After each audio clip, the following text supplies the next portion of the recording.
Hello everyone, life lesson চ্যানেলে তোমাদের স্বাগতম। আজকে আমাদের আলোচনার বিষয় হল প্রোক্যারিওটিক ও ইউক্যারিওটিক কোষের পার্থক্য।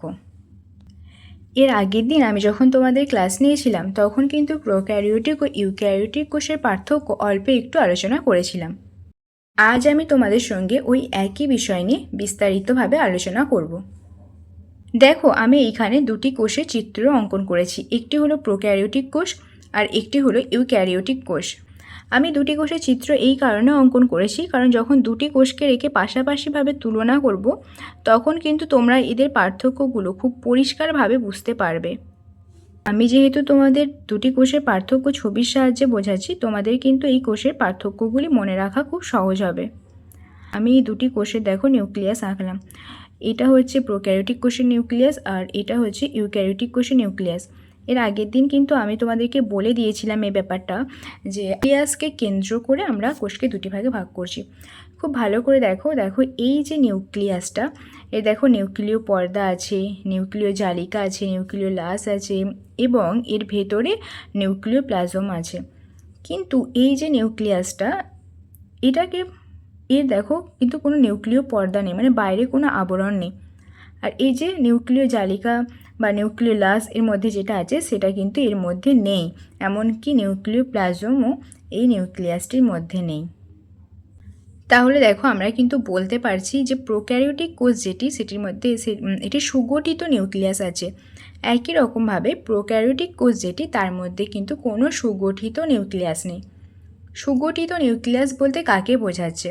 সুগঠিত নিউক্লিয়াস বলতে বোঝানো হচ্ছে যে নিউক্লিয় পর্দা, নিউক্লিয় জালিকা, নিউক্লিয় লাস এবং তার মধ্যে নিউক্লিয় প্লাজম উপস্থিত।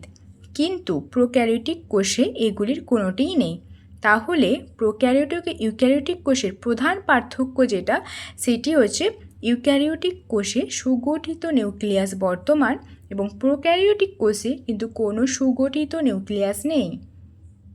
দেখো, আমরা দেখে নিলাম যে নিউক্লিয়াসের উপর ভিত্তি করে আমরা সেলকে দুটি ভাগে ভাগ করছি, একটা প্রোক্যারিওটিক সেল আর একটা ইউক্যারিওটিক সেল। এখন আমরা দেখব যে প্রোক্যারিওটিক শব্দের অর্থ কী আর ইউক্যারিওটিক শব্দের অর্থ কী। এই যে প্রো শব্দের অর্থ হলো পুরানো বা আদি। তো কি বললাম যে প্রো শব্দের অর্থ হলো পুরানো বা আদি। আর এই যে ক্যারিওট শব্দের অর্থ হলো নিউক্লিয়াস। প্রো শব্দের অর্থ হলো আদি আর ক্যারিওট শব্দের অর্থ হলো নিউক্লিয়াস, আর সেল মানে কোষ। তাহলে আমরা বলতে পারি যে প্রোক্যারিওটিক সেল এই শব্দের অর্থ হলো আদি নিউক্লিয়াস যুক্ত কোষ, বা এটাকে আরেকভাবে বলা হয় যে আদি কোষ। প্রোক্যারিওটিক সেল অর্থাৎ আদি কোষ।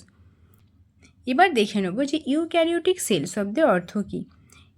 ইউ শব্দের অর্থ হচ্ছে ট্রু।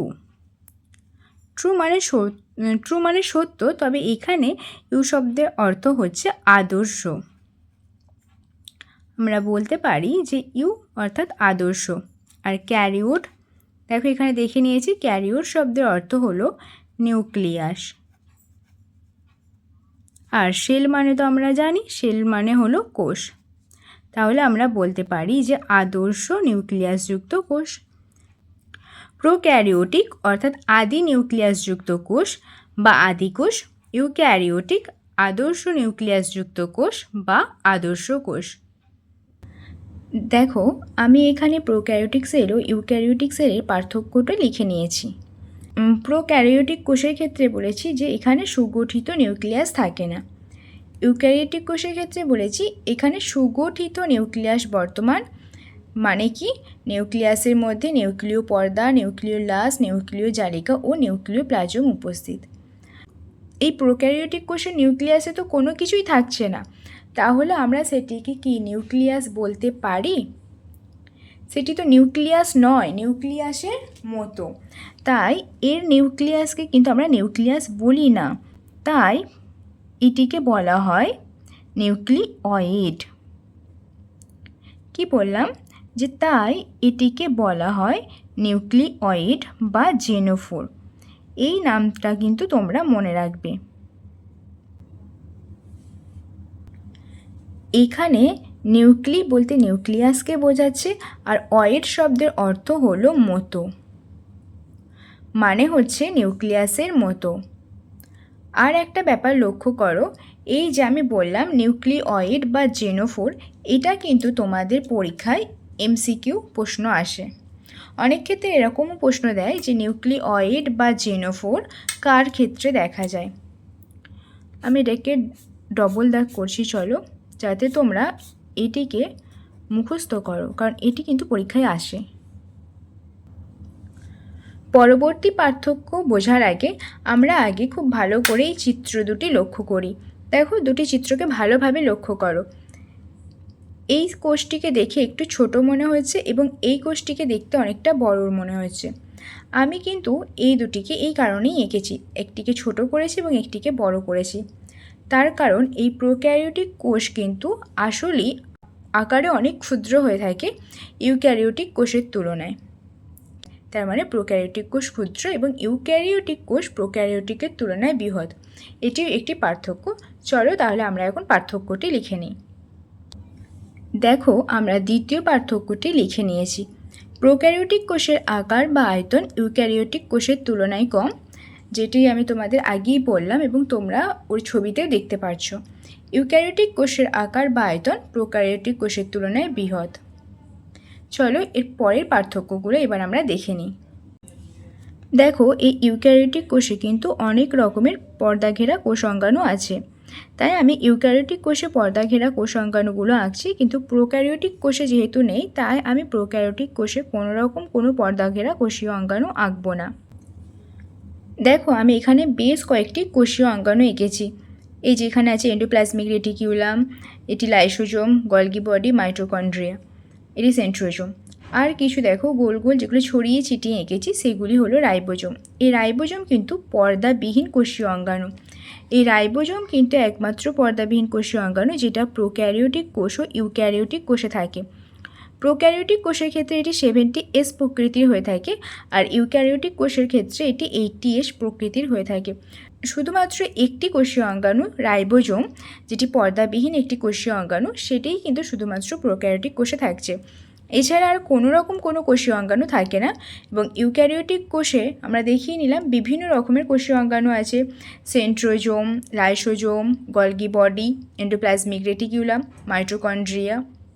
তাহলে চলো এবার এই পার্থক্য দুটি আমরা লিখে নিই। কি লিখেছি? প্রোক্যারিওটিক কোষে কোনো প্রকার পর্দাঘেরা কোষীয় অঙ্গাণু থাকে না। প্রোক্যারিওটিক কোষে কোনো পর্দাঘেরা কোষীয় অঙ্গাণু থাকে না, কিন্তু ইউক্যারিওটিক কোষে পর্দাঘেরা কোষীয় অঙ্গাণু মানে ইআর অর্থাৎ endoplasmic reticulum, mitochondria, Golgi body, lysosome সকলেই কিন্তু উপস্থিত। আরেকটা কি বলেছিলাম, কোনো কোষীয় অঙ্গাণু না থাকলেও রাইবোজোম দেখা যায়। দেখো লিখেছি, প্রোক্যারিওটিক কোষে পর্দাবিহীন কোষীয় অঙ্গাণু রাইবোজোম দেখা যায়, যেটি 70S প্রকৃতির। একইভাবে ইউক্যারিওটিক কোষেও রাইবোজোম দেখা যায়, তবে পার্থক্য হলো এটা 80S প্রকৃতির। এই প্রোক্যারিওটিক সেলে কিন্তু এক ধরনের কোষ প্রাচীর দেখা যায়, যেটা পেপটাইডোগ্লাইকান দিয়ে তৈরি। কি বললাম যে প্রোক্যারিওটিক সেলে কিন্তু কোষ প্রাচীর উপস্থিত এবং এই কোষ প্রাচীর পেপটাইডোগ্লাইকান দিয়ে তৈরি। এর মধ্যে কিন্তু কোনো সেলুলোজ থাকে না। এবং দেখো, ইউক্যারিওটিক কোষ বা আদর্শ কোষের ক্ষেত্রে কিন্তু সবসময় কোষ প্রাচীর থাকে না। শুধুমাত্র উদ্ভিদ কোষের ক্ষেত্রে কোষ প্রাচীর থাকে। প্রাণী কোষে কিন্তু কোনো কোষ প্রাচীর থাকে না। ইউক্যারিওটিক কোষে যে কোষ প্রাচীর সেটি সেলুলোজ নির্মিত। চলো পার্থক্য দুটি আর একবার বলে দিই। প্রোক্যারিওটিক সেলে কোষ প্রাচীর থাকে, তবে সেটি পেপটাইডোগ্লাইকান দিয়ে তৈরি। ইউক্যারিওটিক সেলেও কোষ প্রাচীর থাকে এবং সেটি সেলুলোজ দিয়ে তৈরি। তবে ইউক্যারিওটিক কোষের ক্ষেত্রে শুধুমাত্র ইউক্যারিওটিক উদ্ভিদ কোষেই কোষ প্রাচীর থাকে। ইউক্যারিওটিক কোষে যেগুলো প্রাণী কোষ সেগুলিতে কিন্তু কোনো কোষ প্রাচীর থাকছে না এবং এই কোষ প্রাচীরটি সেলুলোজ নির্মিত, আর এটি পেপটাইডোগ্লাইকান নির্মিত। দেখো কি লিখলাম, প্রোক্যারিওটিক কোষের কোষ প্রাচীর পেপটাইডোগ্লাইকান নির্মিত, অর্থাৎ প্রোক্যারিওটিক কোষের কোষ প্রাচীর পেপটাইডোগ্লাইকান দিয়ে তৈরি। আর এদিকে লিখেছি ইউক্যারিওটিক কোষের কোষ প্রাচীর সেলুলোজ নির্মিত, মানে ইউক্যারিওটিক কোষের কোষপ্রাচীর সেলুলোজ দিয়ে তৈরি। তবে দেখো আমি পাশে লিখে দিয়েছি ব্র্যাকেট করে যে উদ্ভিদ কোষ, অর্থাৎ ইউক্যারিওটিক কোষে কোষপ্রাচীর দেখা যায় শুধুমাত্র উদ্ভিদের ক্ষেত্রে। আমরা আর শুধুমাত্র দুটি পার্থক্য পড়ব, তাহলেই আমাদের শেষ হয়ে যাবে ইউক্যারিওটিক ও প্রোক্যারিওটিক কোষের পার্থক্য। দেখো আমি একদম প্রথমেই বলেছিলাম যে প্রোক্যারিওটিক কোষ ও ইউক্যারিওটিক কোষ নিউক্লিয়াসের উপর ভিত্তি করে দুটি ভাগে ভাগ হয়ে গেছে। তাহলে দেখে নিই যে নিউক্লিয়াসের মধ্যে আসলে কি থাকে। নিউক্লিয়াসের মধ্যে থাকে জেনেটিক মেটেরিয়াল বা ডিএনএ। এবং এই ইউক্যারিওটিক সেলটার নিউক্লিয়াসটিকে ভালো করে লক্ষ্য করো, দেখো এর যে জেনেটিক মেটেরিয়াল বা ডিএনএ সেটি কিন্তু পর্দা আবৃত। আর প্রোক্যারিওটিক কোষের ক্ষেত্রে দেখো এর বাইরে কিন্তু কোনো পর্দা নেই, এটিই হচ্ছে ডিএনএ। এই যে গোল যেটি দেখতে পাচ্ছ ফুলের মতো যে চিত্রটি তোমরা দেখতে পাচ্ছ সেটি হচ্ছে প্রোক্যারিওটিক সেলের ডিএনএ। আর এখানে যে জালিকার আকারগুলো দেখতে পাচ্ছ সেটি হচ্ছে ইউক্যারিওটিক সেলের ডিএনএ। তাহলে আমরা বলতে পারি যে ইউক্যারিওটিক সেলের যে ডিএনএ সেটি কিন্তু নগ্ন নয়, মানে পর্দা আবৃত। আর প্রোক্যারিওটিক সেলের যে ডিএনএ সেটি নগ্ন, মানে পর্দা আবৃত নয়। আরেকটি বৈশিষ্ট্য হলো এই প্রোক্যারিওটিক সেলের ডিএনএটিকে ভালো করে লক্ষ্য করো, দেখো এটি গোলাকার। তাহলে কি প্রোক্যারিওটিক সেলের যে ডিএনএটি সেটি গোলাকার, আর ইউক্যারিওটিক সেলের ডিএনএটি সরল রৈখিক। এবার তোমরা বলবে যে এখানে তো দেখে খুব প্যাঁচানো প্যাঁচানো মনে হচ্ছে, সরল রৈখিক কীভাবে? হ্যাঁ দেখো এভাবে আছে, ডিএনএগুলো এভাবে আছে, মানে আমরা এটাকে সরল রৈখিক বলতে পারি। আর প্রোক্যারিওটিক কোষের ডিএনএটা কি হচ্ছে দেখো একটি প্রান্তের সঙ্গে আরেকটি প্রান্ত যুক্ত হয়ে গেছে, মানে গোলাকার। দেখো চক্রাকার বা গোলাকার তুমি বলতে পারো। আর এটি দেখো একটা প্রান্তের সঙ্গে আর একটা প্রান্ত যুক্ত হয়নি, তাই এটিকে আমরা সরল রৈখিক বলছি, আর এটিকে আমরা চক্রাকার বা গোলাকার বলছি। তাহলে চলো এখন আমরা পার্থক্যগুলো লিখে নিই। দেখো আমাদের পার্থক্যটি লেখা হয়ে গেছে।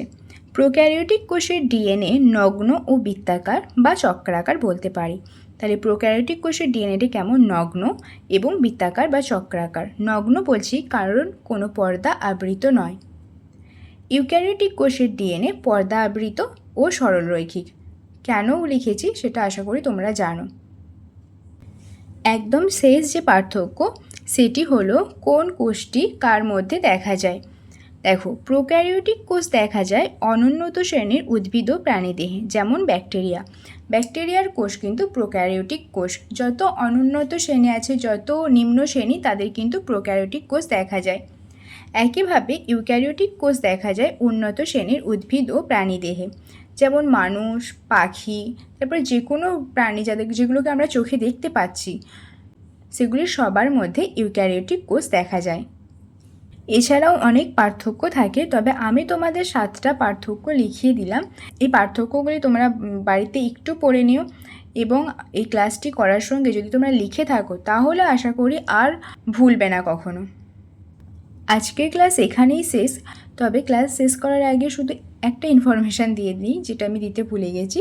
সেটি হচ্ছে এই যে আমি বললাম যে নিউক্লিয়াসের ওপর ভিত্তি করে কোষকে দুই ভাগে ভাগ করা হয়েছে, প্রোক্যারিওটিক সেল ও ইউক্যারিওটিক সেল। এই ভাগটি কিন্তু করেছে বিজ্ঞানী ডগহার্টি। তাহলে চলো আজকের ক্লাস আমি এখানেই শেষ করলাম। ক্লাসটি কেমন লাগলো তোমাদের সেটি আমাকে জানাবে। দেখা হচ্ছে পরের ভিডিওতে। Thank you.